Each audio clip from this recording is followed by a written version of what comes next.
ഇപ്പൊ ഈ ചെറിയ സമയം കൊണ്ട് നീ എത്രമാത്രം ടെൻഷൻ അനുഭവിച്ചു. ഇനിയും ഇതൊക്കെ ആവർത്തിക്കണമെന്ന് ആലോചിച്ച് നോക്ക്.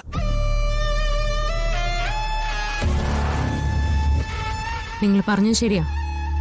കുറച്ച് സമയം കൊണ്ട് ഞാൻ ഒരുപാട് ടെൻഷൻ അനുഭവിച്ചു.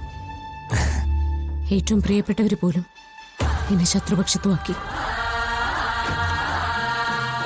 ഇതിനേക്കാളും വലിയ ഒരുപാട് കാര്യങ്ങൾ ചെയ്യാൻ നിങ്ങൾക്ക് കഴിയുമെന്നും എനിക്കറിയാം.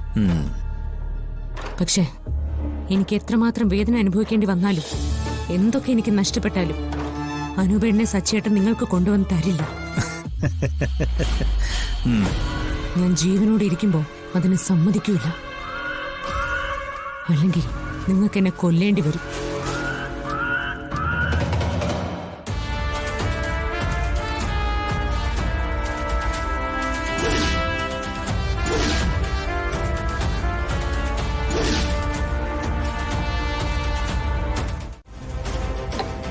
എന്തായാലും മോളെ അവരൊന്നും ചെയ്തില്ലല്ലോ.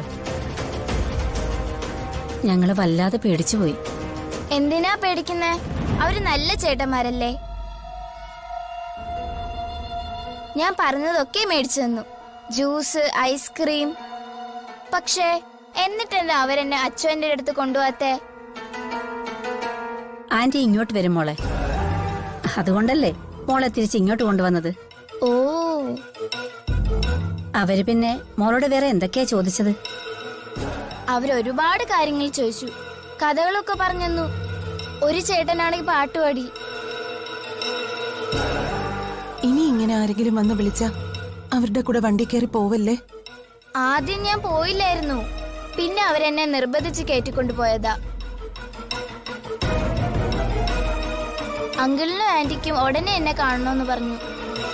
അങ്ങനെ പറയുന്നവരൊന്നും നല്ലവരല്ല. ചിലപ്പോ മോളെ ഉപദ്രവിക്കും.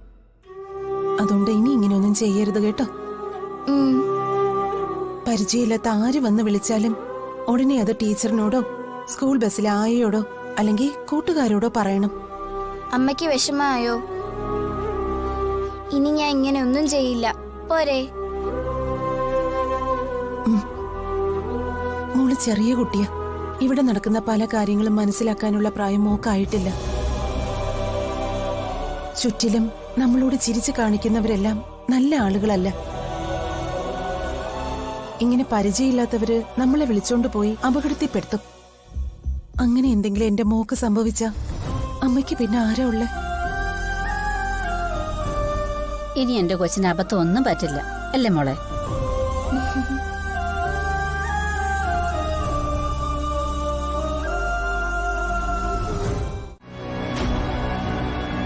അവളുടെ വിചാരം നീയും സച്ചിയും കൂടി ഓഫീസിൽ നിന്ന് ആരെയോ അവളെ കൂട്ടിക്കൊണ്ടുവരാൻ പറഞ്ഞു വിട്ടതാന്ന്.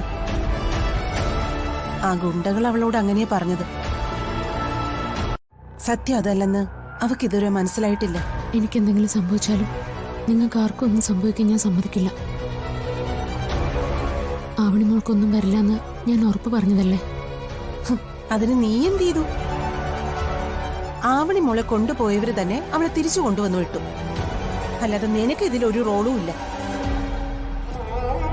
എന്റെ പ്രാർത്ഥന കൊണ്ട് കുഞ്ഞിനെ അവരെ ഉപദ്രവിച്ചില്ല, അത് തന്നെ ഭാഗ്യം.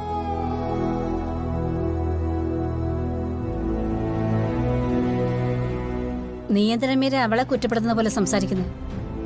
ആ ചെങ്കൽമാധവന്റെ അടുത്ത് പോയി അവള് സംസാരിച്ചത് കൊണ്ടല്ലേ മോളെ അവരിപ്പൊ തിരിച്ചു കൊണ്ടുവിട്ടത്. അത് ഇവള് പറയുന്നതല്ലേ. പറയുന്നതെല്ലാം തൊണ്ട തൊടാതെ വിഴുങ്ങാൻ പറ്റില്ലല്ലോ. അങ്ങനെ ഇവള് പറഞ്ഞ എല്ലാം സമ്മതിക്കുന്ന ആളാണ് ചെങ്കൽ മധു എന്ന ഗുണ്ടയെങ്കിൽ ആദ്യം ഇവള് അനൂപേട്ടനെ രക്ഷിച്ച് കാണിക്കട്ടെ. അപ്പൊ ഞാൻ സമ്മതിക്കാം ഇവളുടെ മിടുക്കുകൊണ്ടാ മോളെ തിരിച്ചു കിട്ടിയതെന്ന്. എനിക്കിപ്പോ ഒരു കാര്യം ഉറപ്പായി, എല്ലാവരും പറയുന്നതാ ശരി. ഇവള് കാരണം ഇവിടെ എല്ലാം സംഭവിക്കുന്നത്. അതിന് വേണം ആദ്യം പരിഹാരം ഉണ്ടാക്കാൻ. മീരെ മതി. കുഞ്ഞിനെ കാണാനില്ലെന്നറിഞ്ഞ നിമിഷം മുതൽ അവൾ അനുഭവിച്ച സങ്കടം ഞാൻ നേരിട്ട് കണ്ടതാ മോളെ. മോൾ ക്ഷമിക്കേ.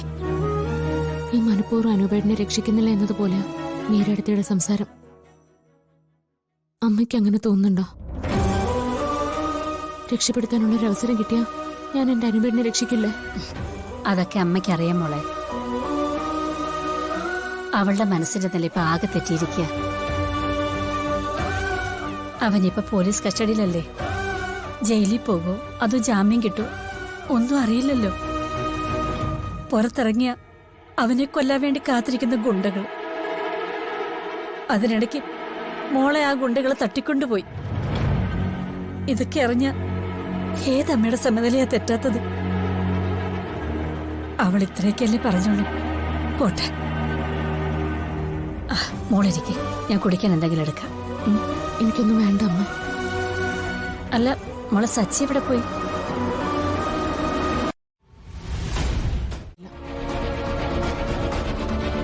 അതിനിടയ്ക്ക് ആവണിമോ കൂടി എന്തെങ്കിലും സംഭവിച്ചു കഴിഞ്ഞാൽ അത് താങ്ങാൻ ആർക്കും പറ്റില്ല. അതുകൊണ്ടാ ഞാൻ ആ മധുവിനെ പോയി കണ്ടത്. എന്നിട്ട് അവന്റെ കാല് പിടിച്ചു അല്ലേ? ആവണിമോക്ക് വേണ്ടി ഞാൻ ആരുടെ കാല് വേണമെങ്കിലും പിടിക്കും. അവളെ നഷ്ടപ്പെട്ടിട്ട് നമ്മൾ പിന്നെ ജീവിച്ചിട്ട് കാര്യമുണ്ടോ? നിങ്ങൾ ആരും വിചാരിക്കുന്ന പോലെയല്ല. ആ മധുവിന് ഞാൻ കാര്യങ്ങളൊക്കെ പറഞ്ഞപ്പോ അവന് മനസ്സിലായി. ആവണിമോളെ അവര് തന്നെ തിരിച്ചുകൊണ്ട് വിടുകയും ചെയ്തു. അതുകൊണ്ട് ഞാൻ അനുഭവിച്ച ടെൻഷൻ ഇല്ലാതാവോ? എടോ, ഇപ്പൊ താൻ ഒറ്റയ്ക്കല്ല, ഉള്ളിലൊരു ജീവൻ കൂടിയുണ്ട്.